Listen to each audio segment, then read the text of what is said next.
The discussion in this podcast was recorded on July 22nd, 2019. Events and information may have changed since the recordings. Aloha and welcome to the PUNAtic Punk Rock Podcast. I am your host, Mr. I guess. And here are your secondary co-hosts, Dr. Deadbeat. And we are broadcasting to you today from the sunken place of the big island of Hawaii. It's a rough day when the only thing you can count on is executive power, and it's turned against you. I guess we're going to have exactly 900 square feet of telescope coming up soon. It doesn't seem... Protests don't seem to be doing much but delaying the inevitable, it seems. It seems like they're intent on pushing this thing through. Once the National Guard gets out here, there's not going to be much else to do. At this point, the only kind of balance between is the police officers know these people, and they've flown in officers from other islands, and once the Guard is deployed, the officers are kind of let go. You think some hick from Alabama is gonna give a shit about a holy mountain? Well, we'll get more into that later. Let's get started today with something that might help. A tourist riot. Do you think a tourist riot would help? A good old tourist riot and a tourist strike? Yeah, if the tourists come out and riot for Mauna Kea, that'd be great. They would all post it on their Instagrams. Yeah. Let me introduce what we're doing today, because I'm a big fat fucking liar. It's kind of known. Like, if you look on my profile, you find it anywhere on the internet, just look up Mr. I know it's bleeped, but you'll figure it out one day. You'll see underneath the description is big fat fucking liar, because we didn't listen to all the squids. We didn't? No, we didn't. And so today, I'm hell-bent on listening to all the fucking squids we have. Well, I'm looking forward to it. But, that doesn't one podcast make. So, instead of, an hour and 30 minutes of, different things, we got an hour and 30 minutes of 3 bands. That's more than 2, by 1. You do know math. You are always good at math. So we got the Squids, we got Comrade Motapu, and Vidara Death Ray with each of their EPs, and we're going to listen through all of them. Is it basically their entire discographies too? Basically their entire discographies too. That way, when I say we're done with this band, we're actually fucking done with this band, and I don't have to tell you I'm a fucking liar. Alright, so get ready for a post-mortem on the Squids. Yes, and a tourist riot.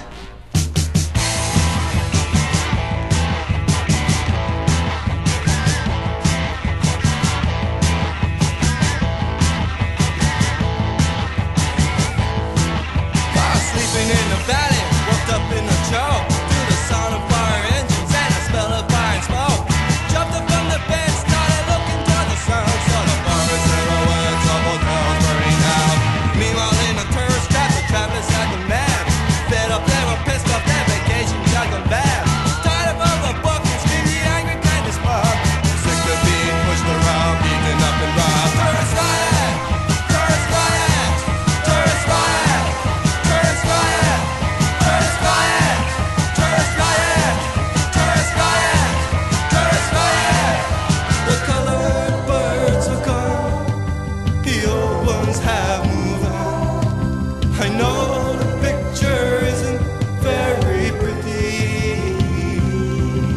My daddy farms a plot in a concrete parking lot.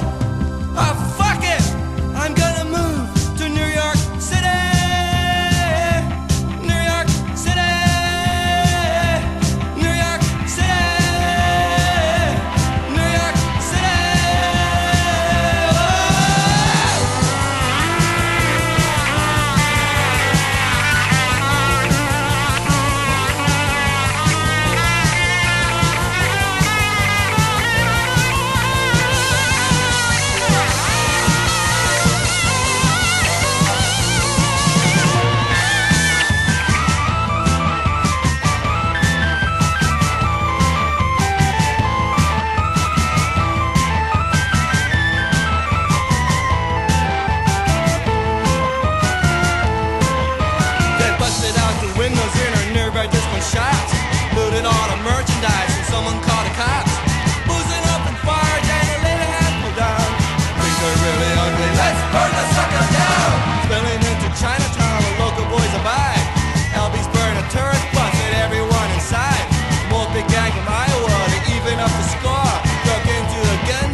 that's how it went? A little bit close enough. That was Love Theme from Surf Boy by the Squids off their 1981 EP. When was their other EP released? It wasn't never released. These are just other songs that were recorded and somehow we got. Yeah, so they have this one EP, which is the 4 songs: Tourist Riot, Love Theme, In, and Rio. And then Duogonocalypse Now is not really anything. It's just a collection of their recordings that were never released. That's a shame. Yeah. A lot of Hawaiian music is kind of a shame that because we're stuck on an island. Just lost media in a lot of ways, though. Yes. And that's kind of one reason I still like doing this podcast. It is lost media, and try to bring it out even though we don't got much of a viewership, and it's still out there now. Somebody can find it. Yeah. I get that. I enjoyed Love Theme. I always found it fascinating. It almost reminds me of classic surf rock, and for some reason spaghetti western music. Yeah, it kind of sounded like that. Those over reverbed guitars, like the drench in there. That I think there's that crossover from Italian westerns and surf music. I've always wanted to do kind of a western style movie here in Hawaii. Instead of cowboys, we just have fishermen. Oh yeah. And somehow they get into like a scuffle or some sort of dealing with drugs and shit. But that'd be our theme song. No, the nice thing about westerns in general, it's a borrowed genre. Basically, it's the old samurai movies are similar to exactly the same as the westerns. So you could really move that over to the Hawaiian community and just kind of put a western face on it. Yeah. All right, up next is, I believe I said it already, In. And then Rio. Different Rio than Duran Duran? Different Rio than Duran Duran.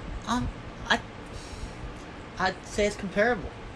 I like the Squids Rio better than Duran Duran. But I don't much like Duran Duran, so it's kind of a hard comparison. No, I like Rio. That bass line's real tense. It is. Resolves real nice into that chorus. All right, and stick around. We got more Squids after that.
was Rio, and she dances on the sand. I actually recognize that song.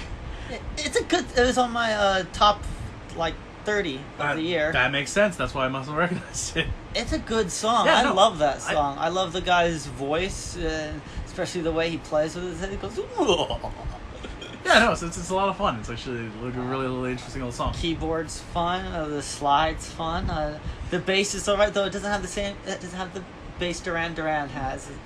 But Duran Duran doesn't have that slide and keyboard. Yeah, the slide is interesting. The slide is such a Hawaiian touch. Yeah. To that.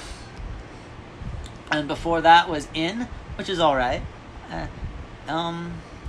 Next up is we ran out of official Squid's music. So that was their best of, basically, kind of. No, but that was what was released. If I were to make a best of, I would take out Love Theme and put in Head in the Sand, and I think Medicine. I'm not sure. We'll find out. Next up is Medicine by the Squids off their unreleased recordings, disc tapes, Betamax, Laserdisc. Clay jar carvings that produce sound. Yes. And if you listen close enough, you might hear Jesus.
singer. Attention, please. Sexy singer.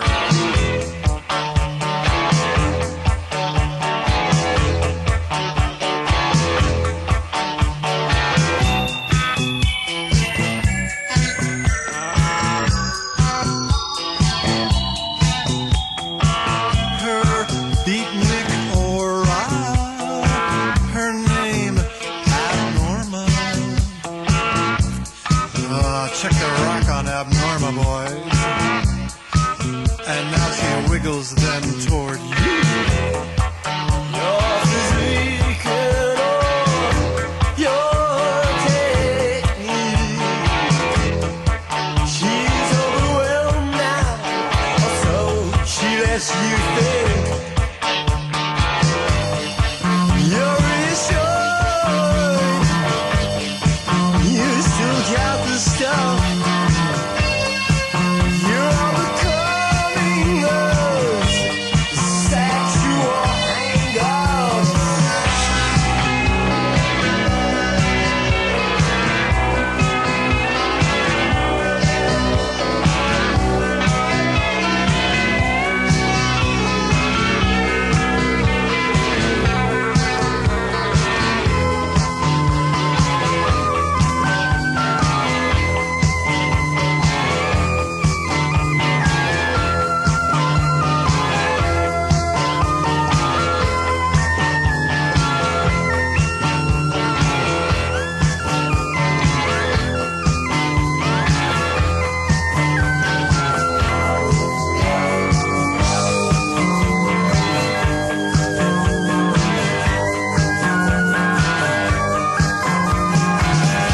How do you do it? And with a virus cold, this concludes our sexy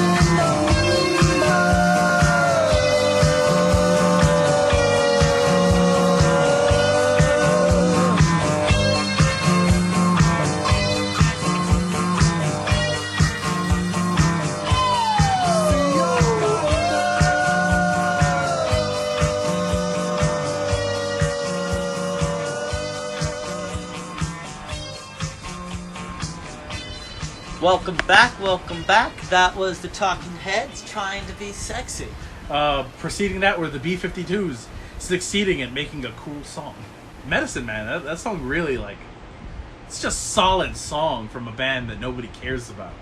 Like, there's so many elements there that really just work, and it's just a shame. Like, yeah, their EP barely got out, but it was released, you know? It was put out there and it was pressed. Where Medicine, I don't know, maybe 100 people have heard of that song now, ever. And that's a shame. That's a much better song than... And after this, probably 105. Yeah. You know, but I really hope somewhere out there, you know, any member of the Squids stumbles on this podcast. Just because they were a band that didn't get a good break, primarily because of where they were, you know. 81, they weren't chasing trends yet too hard. Though, whenever I do look up, like, any segments of Hawaiian punk band, they're the ones lifted up. Like, yeah, this is Hawaiian punk.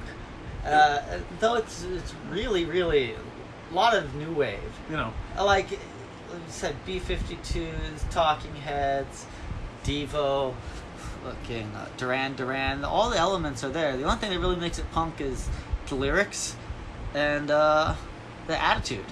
You know, it's kind of part from the era it was being recorded in. You know, a lot of punk bands were experimenting with synthesizers in like the early '80s and the late '70s. Mm-hmm.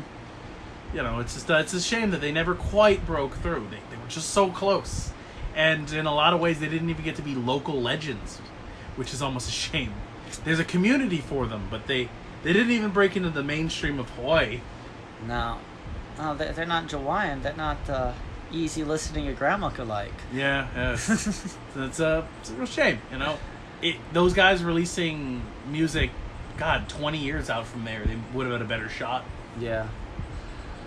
Well, up next is Head in the Sand, which would be nice.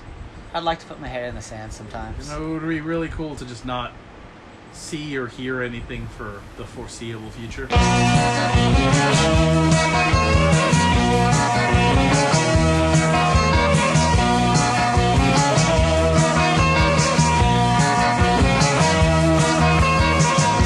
not talk about hate or think about war. If you put your mind to it, there is to ignore.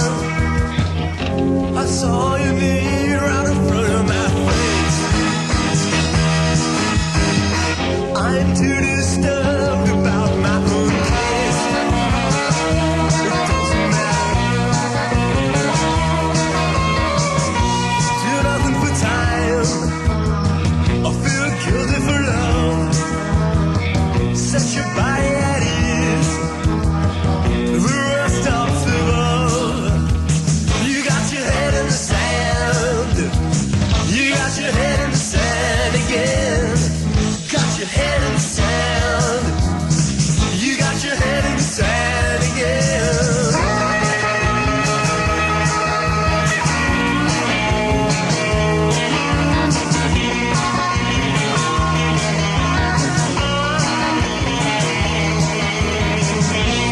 Key to the question of saving the nation lies now in you. But your predesignation was all you need right in front of my face. I'm too disturbed about my own case. It doesn't matter. Salt in the red or you end in the middle with nothing to do and nowhere to go. Tighten your belt now, those are your covers. Leave it for the rich, set it out. They're going home.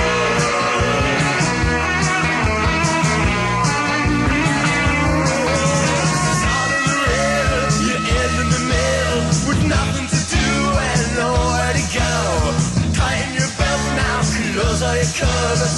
Leave it for the rich, set it out. They're going home. You got your head in the sand. You got your head in the sand again.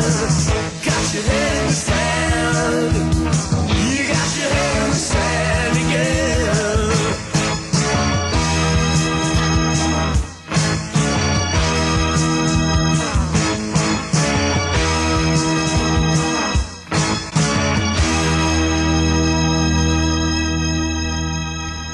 All right, that was "Head in the Sand" by the Squids, and that was just a great song. Yeah, it's another shame. It's that they never really got to reach any farther out than some people who saw them at shows, the band itself, and They were on like local radio shows and stuff. I mean, again, like we didn't hear about them till we went searching for Hawaiian punk bands that we never heard of. which is most of them. Yeah. And speaking of head in the sand, most people got their head in the sand when it's going day to day and work. Okay, not most people. It's hard to ignore here. Yeah. Doctor, you were on the mountain. What's Yeah. going on at the mountain? There seems to be some sort of like, I don't know how to describe it. Some sort of kerfuffle. Oh, you up know, on the there's a huge kerfuffle right now.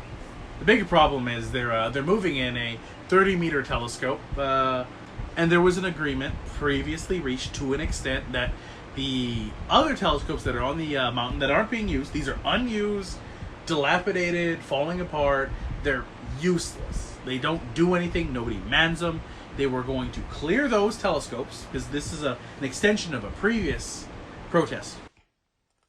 It seems actually that the agreement to dismantle these two telescopes is a common myth. Still, the discussion surrounding this myth and the sacred land surrounding it is important, and I feel should be left in. Because the mountain, Mauna Kea, is a sacred place. It's the most sacred place. I think we should explain this to people off the island and not, like, connected to the culture in any way. Mauna Kea is literally the place where heaven and earth touch. It's where the Mother Goddess and Father Sky met. Papa and Mauna Wakea become one, and it becomes like a portal to the other world. I'm not sure how to describe that, but it's literally where everything began.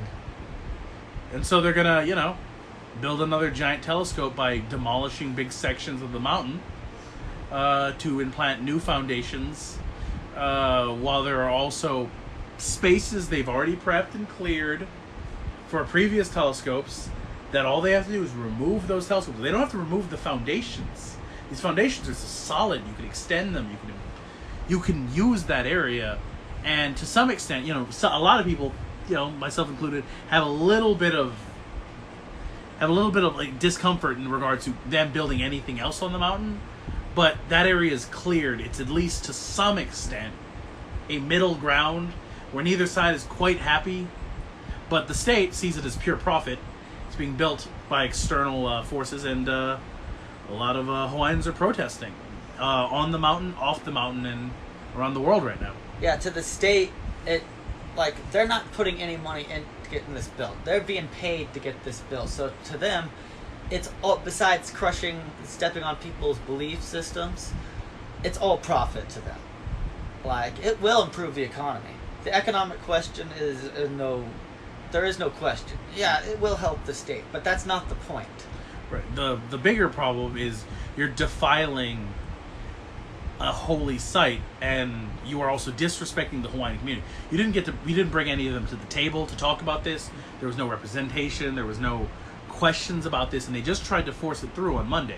Let's say it's kind of equal to, let's say, the place where Jesus was put on the cross, and you want to put a hospital there. Everybody agrees the hospital's good. The hospital's great. Everybody wants a hospital. But you don't put it on a place, the most sacred place to a group of people. That's just arrogance. There are other places to place it. Worst case scenario, there's Mauna Loa, which also towers above the clouds and is nearby. It's more work to clear it, granted, because it hasn't been previously cleared for telescopes or anything. But there is at least, to some, it is not a holy place. Well, not as holy. As holy, yeah. It's still holy. But they don't care. They don't care at all. It doesn't matter what they're doing. The only question they're concerned about is the economic question and nothing more. Yeah, because they're going for straight for profit. They haven't even begun dismantling the telescopes that they said they would dismantle. And what it looks like is this is just another broken promise from the state. This is another time that they promised something that they would do that they're not going to do. And I mean, really, what point is there for them to demolish the old telescopes if the new one's already built in? The only reason they agreed was because of building the new scope. Yeah, and I really don't understand why, this has to be pushed so hard at all. To me, and I'm, if most people think about it, it doesn't affect their lives at all. Why are you pushing so hard for something that people don't want on their sacred land? I mean, there was not this push for the super ferry.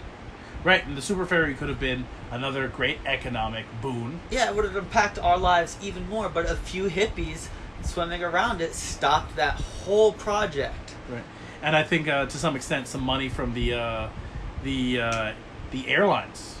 The one airline we have now that flies out here for the most part. Was that what happened? I think so. Hawaiian and because Aloha had been out for a while, Go had already been subsumed, and no one else flew out there. They have a monopoly on air travel within the state.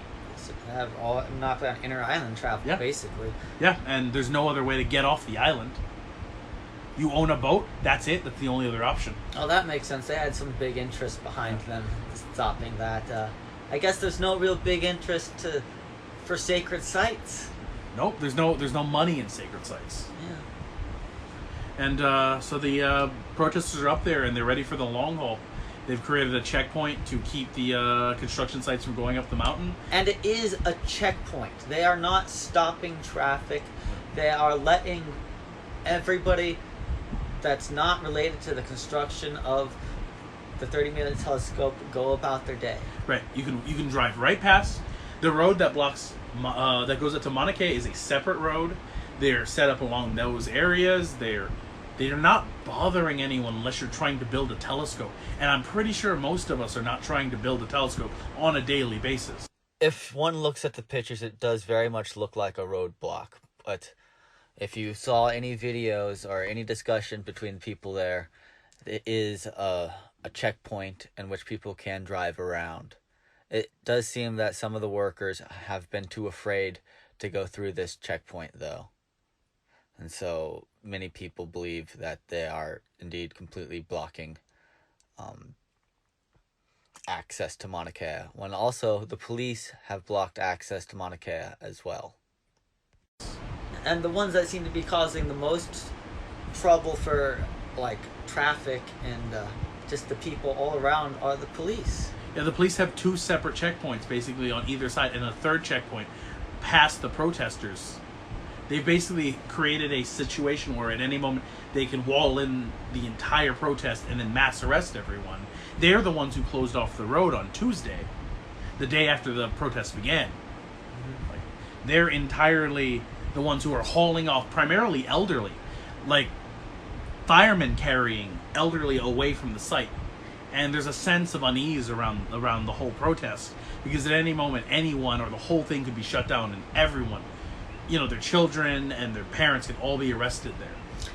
And if you're looking at the situation through lens of Facebook, you will see a lot of misinformation from every side, throwing mud every which way, and probably some of the most extreme people you would find via Facebook. And you got to understand that is the nature of Facebook. It's the nature of anonymity in the internet. Mm-hmm. There's no consequences to sling mud when they can't come to you. And yes, there is, again, a lot of disinformation on both sides. Like, people for TNT are throwing information saying that the protesters are protesting things that are not real.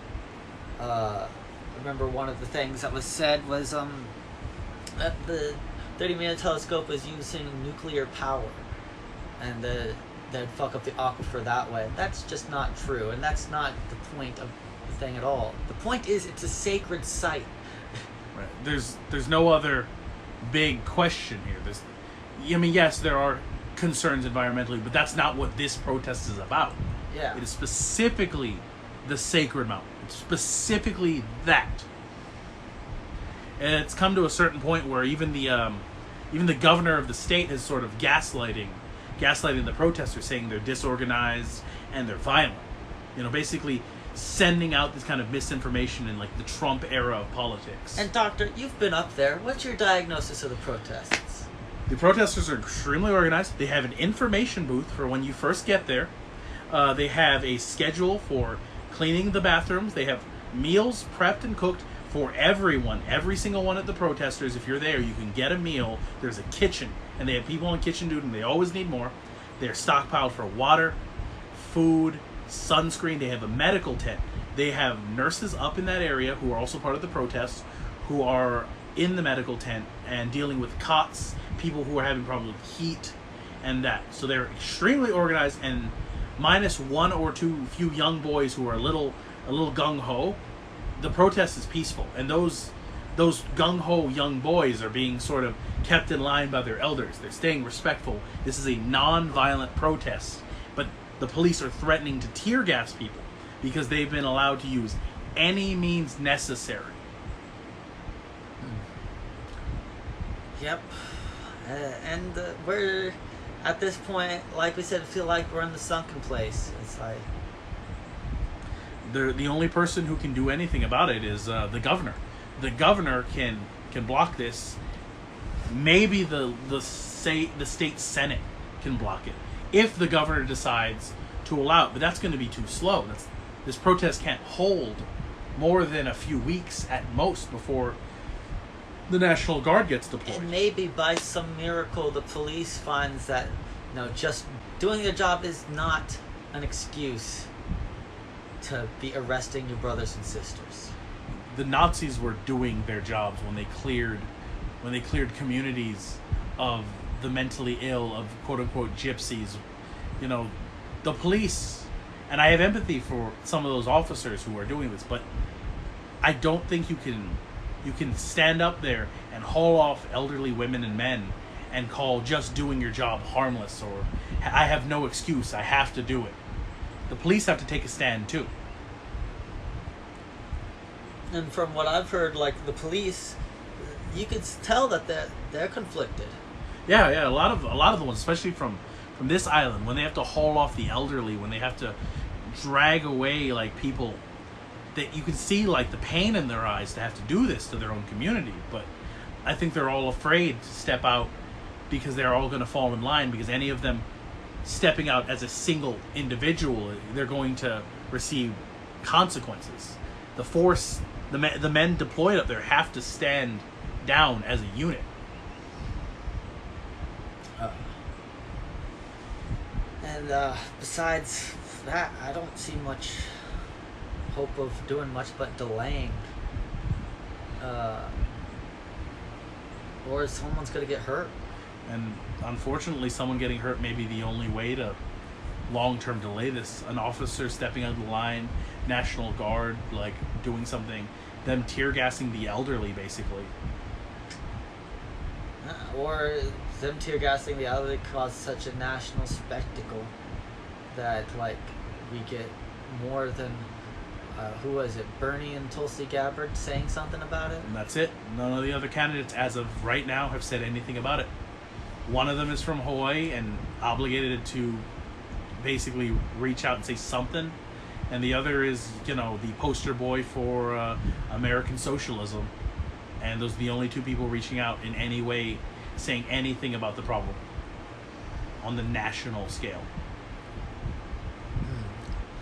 And so that's basically the update here. There's been all kinds of support from all across the islands. People not just on the mountain, but starting like, what were you calling it? Slow-moving caravans. Slow-moving caravans around the islands. Not going slower than, like, they're not blocking traffic. They're just slowing everything down to as much as they legally can. And thankful for all the support everywhere that people are, even if it's just Facebook warriors and people posting signs out in Vegas. So, Facebook warriors, you need to calm your shit sometimes, alright? You don't need to go sending death threats to anybody. Yeah. It doesn't matter what side they're on, death threats help nobody. We're all people here. We're just trying to reach out over the island, get everyone on the same page, you know. The telescope and the state doesn't give a shit about you. You know, your neighbor's not the enemy. The guy at the end of your Facebook connection on Messenger is not your enemy, you know? Well, anyway, we'll probably talk more about that later on, but up next, we still got more squids. Got 2 more squid songs. Alright, let's get back to the happy stuff. We got New Girl in Town and Cold Clean Water.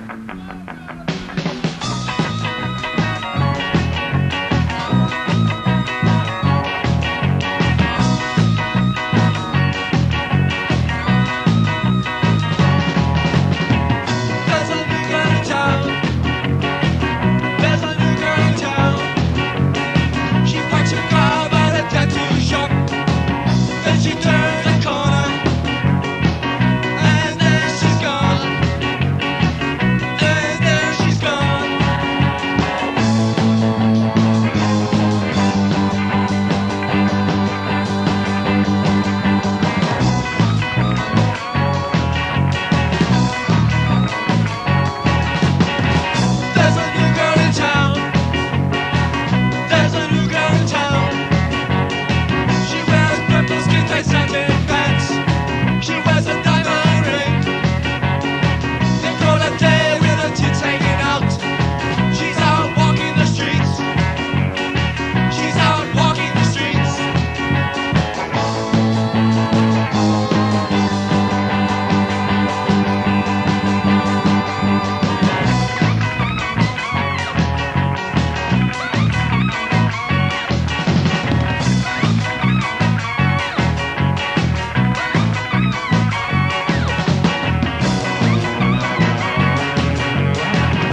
came to me, said, climb the tower and set my people free.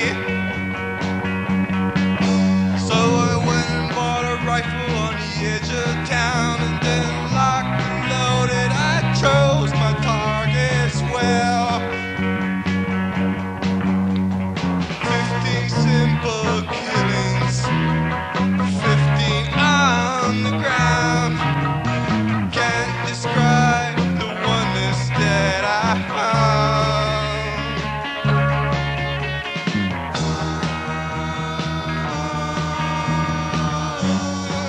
Clear water, my mind is empty.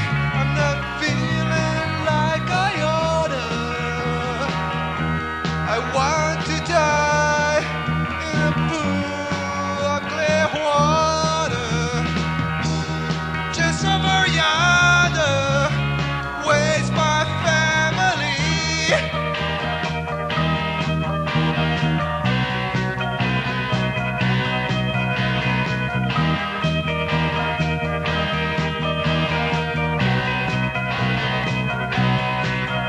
I was sitting here in prison just waiting for the chance. Saw the minister, then the man who shaved my hair.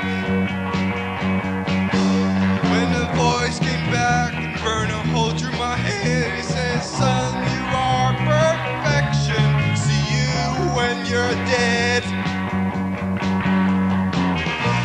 free from suffering, 15 free from strife.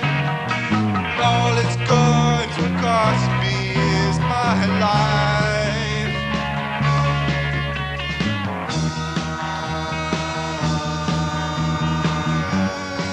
Clear water, just over yonder waits my family.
Clear water, my mind is empty.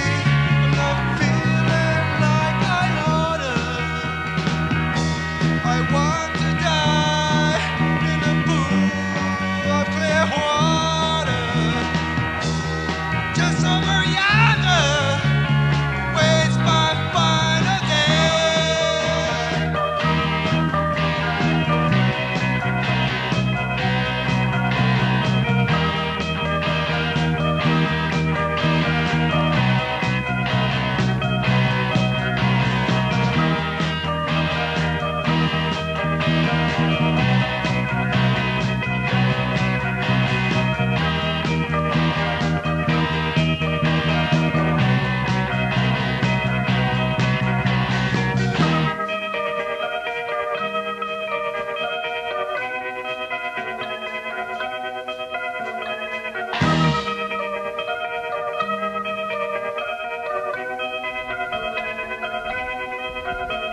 Alright, that was Cold Clean Water, and before that was New Girl in Town. I liked New Girl in Town much better than Cold Clean Water. I thought New Girl in Town was going to be the song I liked the least from the Squids, and then Cold Clear Water kind of took that from me. I didn't even hate it completely entirely. I think some elements of the outro work. I think some of like the solo works. Instrumentation works a lot.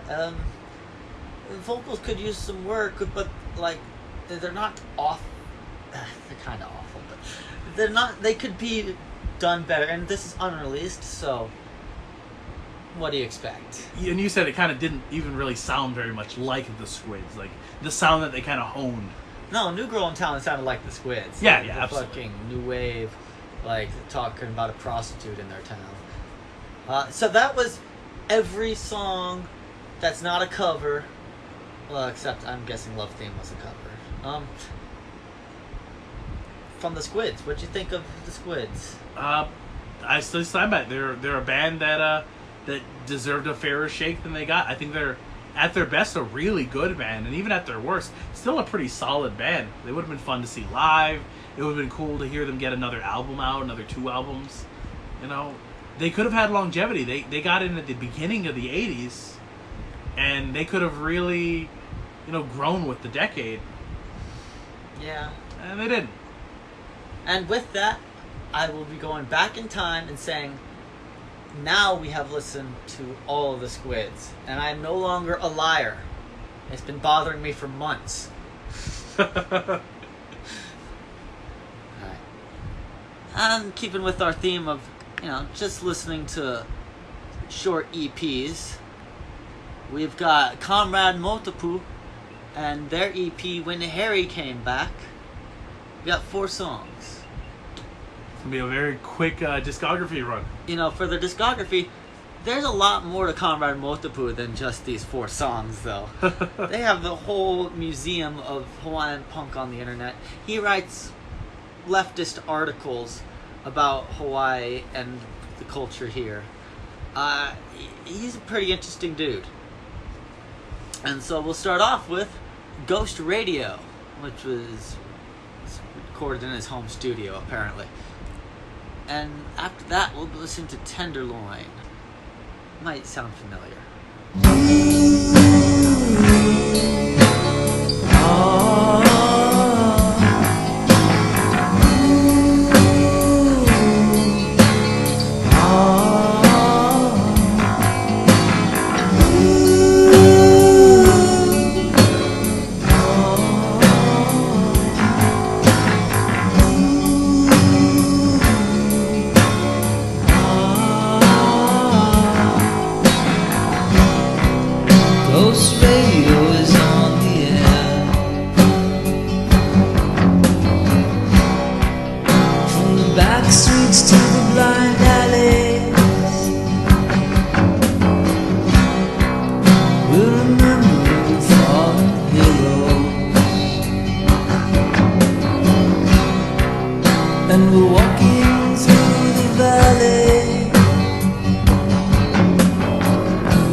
There's a city on the hill,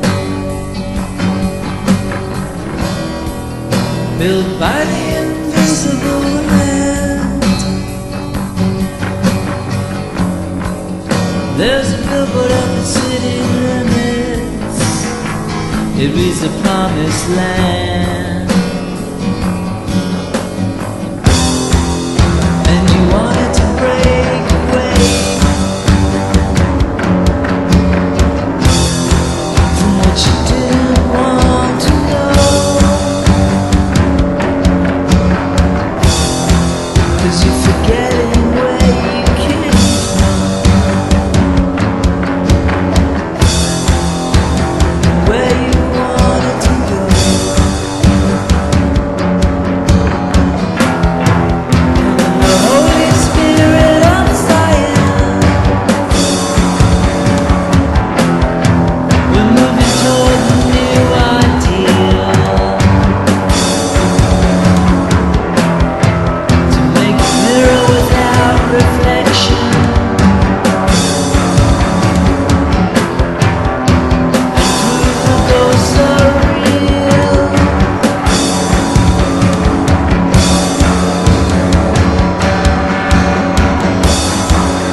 controls to the suburban jerk who was slumming his fantasies.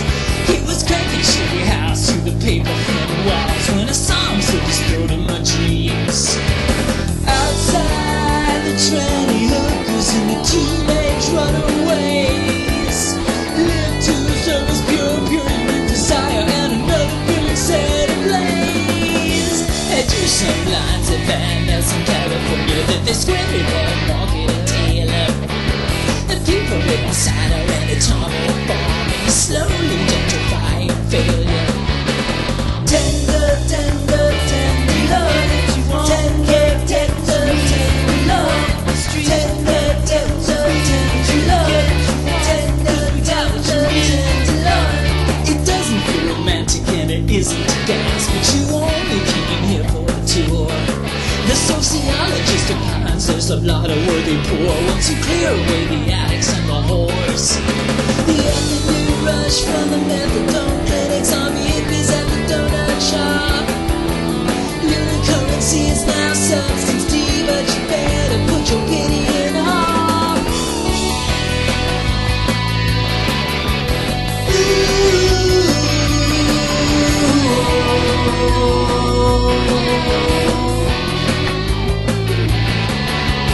Tender, tender, tender love. Tender, tender, tender love. Tender, tender, tender love. Alright, that was Tenderloin and Ghost Radio by Comrade Motapu. Ghost Radio sounded like I should be swaying along to it. It's a closing track. It comes off of like what you would play at the end of like a show. So everybody has that moment together. They sway. They're all like drunk, the lighters. They have the lighters. It's a good one. And Tenderloin, I love the lyrics in Tenderloin. Yeah, no. That's just biting, and that's what Comrade Motapu is good at is biting lyrics. It's like the rich. The rich are really good at litigation. Everybody's got their own skills. Yes, it's true. Up next we got We Begin and When Harry Came Back. Cool. Yeah.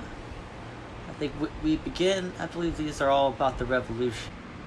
You know the revolution, right? Which revolution? The revolution in shoe wear technology. No!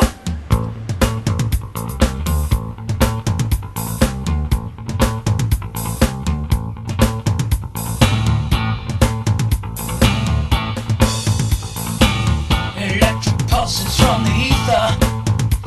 We've got a storm to build a new world. From the outside looking inward, an inquisition on the soul. For law and orders, unseen masters. The inner voice to penetrate. Symbolize and colorize all the wires we create.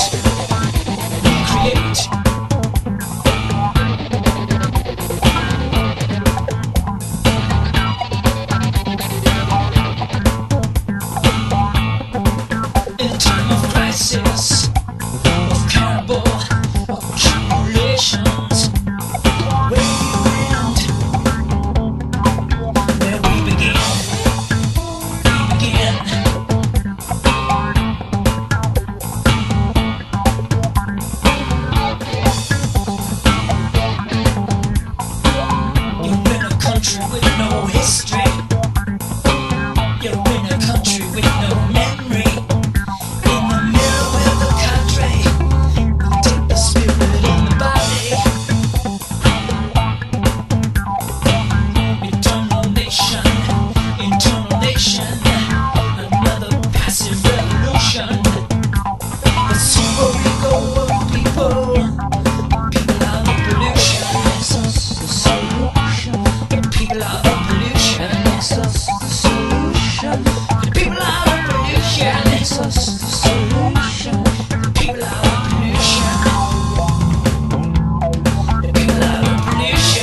Alright, that was Comrade Motapu off their EP When Harry Came Back. That was We Began and When Harry Came Back. With fade. With a very long clap fade. You know, it's a great trick, but if you're gonna leave something in the mix there as you fade, you want it to build to something. You don't want to be the last thing here. You know, build it to another song. Have a secret track. Have another track there that starts with the claps and make it usable. They just wanted to get the last clap in. Oh, I see. They want to outclap the audience. Yes. What you do is you fade When Harry Came Back right back into Ghost Radio. That would have worked. And then like Ghost Radio starts with claps. That would have worked. So that was Comrade Motapu. What you think of? Since we listened to all their There's four songs. 4 songs, the whole discography, as far as I know. I dug them though. I dug the lyricism especially. Like, Yeah, and then like We Begin was funky as fuck. yeah, absolutely. It's a good fucking song. Yeah, and once again, Comrade Motapu is more than these 4 songs. The whole website released a bunch of articles. He's more than just a musician. He is a thinker and a collector of music, as we are. We're thinkers, right? You know, we think sometimes. I think, therefore I am, and if I'm not, then I don't think. Cogito ergo sum, unless meth. Yes, that's on my bumper sticker. Ah, yeah. It's a way of life. Yeah.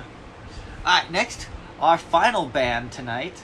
We have so many bands tonight. We have 3 whole bands tonight. Man, that there's something coming up there. There's gonna be a long silence between the audience and us, huh? Yeah. I see a 13-minute silence coming up right near the end there. Oh yeah, that's coming up. Well, no, these are 3 different songs Oh, live. I see. So we're gonna listen to just the song and then come talk about it. Yeah.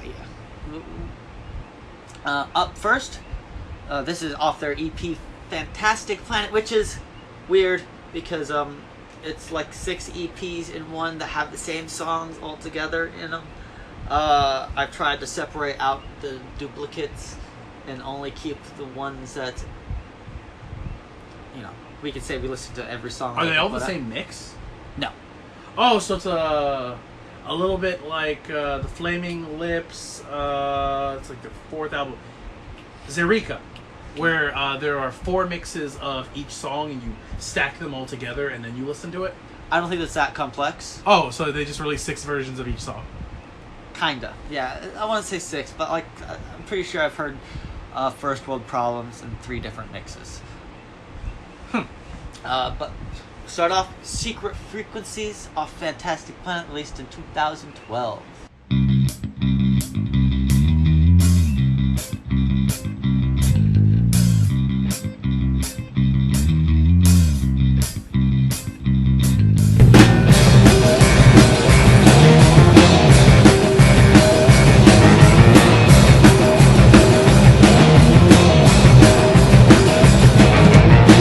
Automatic forces that bend you out of shape. You're like a sideshow.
as secret frequencies and first world problems.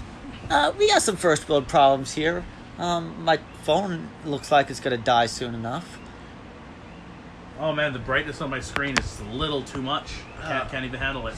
And it's already as dim as I can make it. Oh no. The cat food I got today, it's no good. It's not made with pure meat. And the Prius that I drive has to use gas when it goes uphill. I can't use the electric motor. Ugh. You know, I want to be able to look at the stars from so far away, and some fucking protesters are blocking the big telescope that I want to see the stars with. The 500 square foot telescope isn't enough. I need a 900 foot one. And I don't care where they build it, as long as they build it on a holy mountain. Is it that much to ask for? First world problems. Up next is Set You Free, which, if you remember, was my #1 song of last year. It's a good song. Yes. So we'll listen to it again. And I don't think it'll change, because I love this song. Yeah.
Set You Free. And I don't know what it is, but any song with a boom chuck, I fucking love. Is like boom chuck your favorite rhythm? Just boom chuck, boom chuck, boom chuck. It's driving. It's like you're on a train ready to party. It just never ends. Where are we going? I don't know, but I like it. I think you like the tension more than you like the release. Yeah, I mean, the good release is good, but if you build up tension, especially a fun driving tension that a boom chuck always gives. Yeah, it's that 1-2 beat every time. And that's just a great song overall. Like, put that on the radio. Yeah, put that on the radio. Do it now. We're gonna put it on the radio now, though. The Jawaiian station or the other Jawaiian station? All or of top them. 40. All of them. Ah, All of them. We break into that. studios. We tell them at gunpoint to play a couple of these songs. So we're actually gonna drive out to gunpoint. Yes, and we're gonna take them along with us. Okay, cool. We'll take them. Do we have to pass knife point to get to gunpoint? Well, that's just on. There's multiple ways we could go about this. I mean, we could go to knife point. Yeah, knife point's a little sharp. Yeah, it's a little jagged over there, out there by the reefs. Yeah. Knife point. You really don't want to. We could cut you up. I mean, you could go out there. It is an option. It's always an option to go knife point. I think gunpoint may be more effective. It's got a better shape going on here. Really, it has an extension of itself. Gunpoint goes way farther than knife point does. Yeah, and it's always just whenever you're out there, it's on target. It's just straight, good, reliable. It's a great view too. Yeah. What were we talking about again? We were talking about getting that song on the radio. Oh yeah. Which is probably doable at gunpoint because they're real lax out there. You can do a lot at gunpoint. Knife point is more risky. I don't think you want to do it at knife point. Up next is stereotypes. Do you know any good stereotypes? No, just my good Chinese friend, We Too Low. How tall is a Chinaman? How tall? No, how tall is a Chinaman? That's his name, How Tall. Oh, I was forgetting How Tall. Yeah, How Tall is a good man. I probably shouldn't say Chinaman anymore. I think that kind of went by the wayside. My dad still uses it, but I shouldn't. It's like Oriental. Food can be Oriental, but people can't be Oriental. We've decided that. Yeah. Yep. Up next is Stereotypes by Vidar Death Ray, and then this is not mind control. This is hypnosis. There's more to that title. What is the rest of that? We'll find out when we get there. All right. I'll say it after we're done.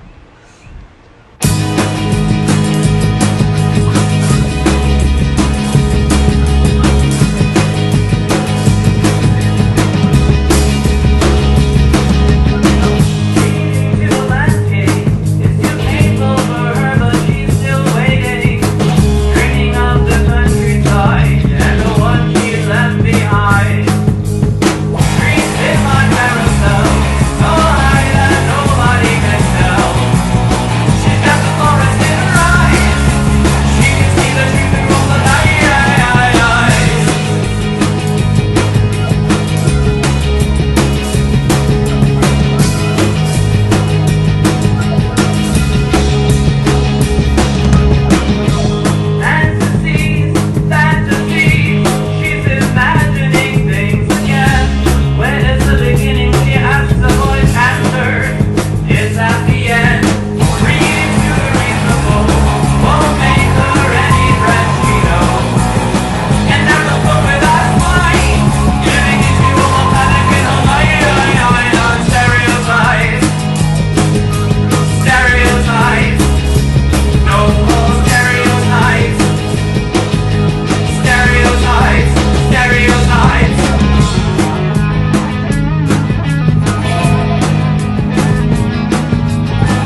Alright, that was Stereotypes. This is not mind control, this is hypnosis, and I was a teenage brain plane. So a little bit of sonic garbage there at the end. Yes, but it made me learn all kinds of different new stereotypes. Like surround sound, mono, jukebox. Oh, a boombox. Boombox. Car stereo. But I really enjoyed This Is Not Mind Control, This is Hypnosis. That's a fun song. Yes, old fucking song. We're nearing the end of our show, ladies and gentlemen. What have we learned today? We have learned that when it comes to politics, we're all in the sunken place. We learned that money wins and litigation wins twice. We have learned the secret frequencies of life, as well as some medicine. We learned that you actually cannot fade out a clap. That's impossible. No, it just sounds really annoying. We learned that you carry off enough old people, you'll feel dead inside. We learned that. Learning that every day. We learned that white people don't care. I mean, did we really learn that, or are we just relearning it? I guess every colony learns it every 10 years. No, it's a cycle. Protest, riot, crush the riot protest. White people give you some crumbs from the table. Complacency. Now that's one thing about these protests that irk me. Like, irks me so much is nothing to do with the protesters, the fucking TNT, but the fact that it has, like, divided our community. Like, problem is white people. Like, I'm white. I'll admit that. My skin color is a pinkish white. And, like, even white people out of respect will just dismiss the fucking protesters. Like, they'll talk off some nonsense about how the protesters are superstitious or not even protesting the right thing and blah, blah, blah. It's just dismissive and arrogant. I mean, like you said, that sums up this whole TMT thing. It's a sense of arrogance. Yeah. And, like, these are white people who I look up to. Like, uncles and brothers who've been in... it pisses me off. Not only, like, the fact that... really, that has divided our community, has broken the harmony of our community. For what? So the state can profit some.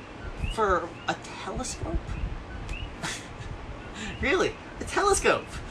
It's nothing even that important. It's not like a water purifier or something that, okay, put a water purifier on Big Mom.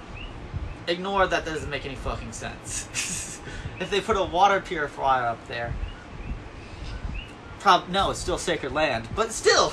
Or like you mentioned with the hospital earlier. Yeah. The hospital on the crisis, like, okay, yeah, hospital, we all agree that this is a good thing, but in a bad place kind of scenario. Yes.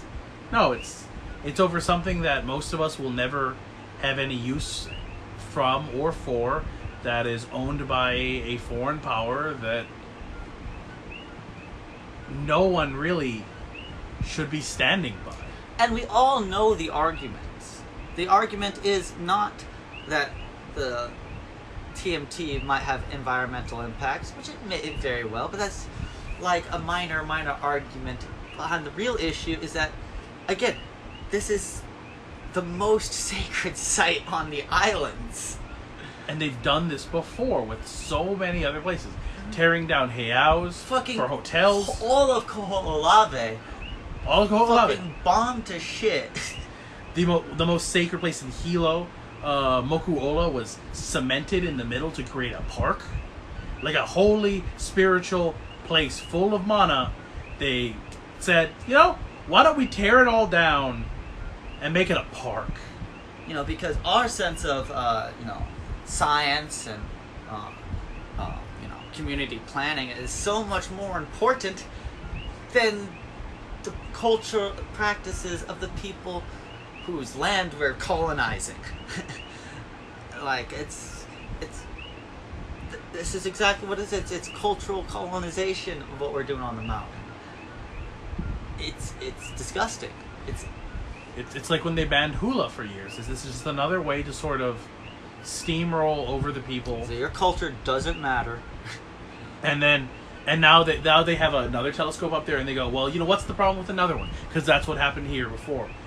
The first time the telescope went up and people had problems with it, they were like, well, we already got one up there. Let's build another, and another, and another. This is just another line of that. Just another time they put a line in the sand and they step just over the line, and then they draw another line in front of it. Just step over and over and over. Yeah, and the white people I've talked to don't seem to get that it's arrogant to push. They're like, oh, well, one of the most annoying arguments I've heard is, oh, well, the ancient Hawaiians love traveling by the stars. They should really want this. And how fucking arrogant to say, you should love this that we're giving you right now. Like, first of all, you can't speak for your fucking parents. And they're directly blood related to you a generation back. And you want to speak for another culture's ancestors? Who the fuck do you think you are? Right. It's like, even if what you're saying might be true, you have no right to say it. And even so, it's a non sequitur. What does it fucking matter? Like, what matters is the people here now. And we pretty much know what they're saying. Yeah. Oh, and there's another thing white people are so afraid of. White people are so afraid of so many things. White people are basically afraid of what every colonizing white group is, oh, well, Hawaiians want to take back the land and kick all the white people off. And yes, there's a tiny minority of people who do want that, and for justifiable reasons. Like, you can't say that us being here is not privilege in the highest order. But, again, that's a minority, and most people are friends with Howleys. Like, right. Howleys are part of the community. They're not gonna just, like, the people were saying, the loud voice saying kick all the Howleys out, they're gonna be, like... the tiniest minority that is not gonna be allowed that kind of power. And you know how to counteract that thing? Have Howleys be on the side of Mauna Kea. Have Howleys be part of the community. Have Howleys understand the cultural practices, and, like, maybe they can't be directly part of it, but they could revere and respect it. Integrate to some extent, not just live in these ethnic enclaves, And make these people's arguments who you're so fucking afraid of. I hate this argument. It's the same argument. If you look through history, it's the same fucking argument in every colonized place. Is the natives are going to rise up and kick us out. They're afraid that we're going to treat them like we got treated. Yeah. And for full disclosure, I'm white, you're Hawaiian. I'm Hawaiian, yeah. So, like, we have the token groups here. Like, I don't speak for all white people, you don't speak for all Hawaiians. And this is just our observations of the community. No, it's just, there's a fear and kind of a split from the people who are here and trying hard to be a part of the culture, and the people who are trying hard to always be over the culture, away from the culture. Yeah, and being over the culture. Again, arrogance. The arrogance of what's going on is absurd. That's the only way to describe it at this point. Yeah. So we're going to end out our podcast on that note. On arrogance. Arrogance. With 3 live songs off of the Dara Death Rays EP track. Love is Strange, Little Disasters, and FYC. All live from Chinatown. Yep. Chinatown, Oahu, Honolulu, I'm assuming. Likely. Yeah, because that's where they're from. And shout out to everybody who's shown support for Mauna Kea protests. Shout out to everybody. Hell, I don't care. Shout out to everybody. Right. Just come together. We're a community. We love each other. Let's get over this problem here. Let's not let this telescope break the harmony of our community. It's a fucking telescope.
Thanks, everybody.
Alright, that was Love is Strange, Little Disaster, and FYC live from Chinatown. And that was all we have of Vidara Death Ray. What do you think of Vidara Death Ray? Better band than I thought they were going to be, from the name. Vidara Death Ray, not a great name. Actually, it's the name Vidara. The Vidara Hotel is a hotel in Las Vegas. And it's shaped in such a way that the sun reflects on it and creates a beam for the local residents to get. And so that's called the Vidara Death Ray. That's actually really funny. So better name than I thought then. They named their bands after that. And so out of 3 bands, 3 good bands? 3 good bands. Yeah, it's a little different today, but it's been months since we've fucking done this. You know? You all thought we were dead, and you were only partially true. Yes, we only died inside more than once. A lot, every single day. Yes. Oh. And I won't promise we'll be back next month, but you know what? We will rise from the dead again, like Jesus, only longer. You know, we're not as good.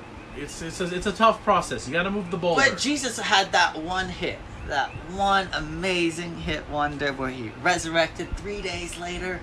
Oh, I can listen to that all the time. Woo! I'm not even religious, but that was a hit. One of the big religious hits of the universe. It's like a Buddha under that tree there. Oh God, man! That was a religious hit. Big. That's a deep cut for some of you though. Yeah, and fucking Muhammad. Do you know how hard it is to find Muhammad's album? I mean, it's technically you're not even supposed to have it. You can't see what it looks like. You just gotta feel around in the dark for a while. Yeah. And you know Noah's got that great hit. That big old boat. Mm-hmm. Damn, like that's a big hit. It's got longevity. But you know who was the best lyricist of them all? Confucius Say. Ooh, Confucius got that branding. Oh yeah. I love Confucius brand wisdom. And as Confucius Say, those who run in front of car get tired. Those who run behind car get exhausted. And I think we've exhausted your patience enough. That's the end of our podcast. Mahalo Nui Loa and PUNAtic Unite.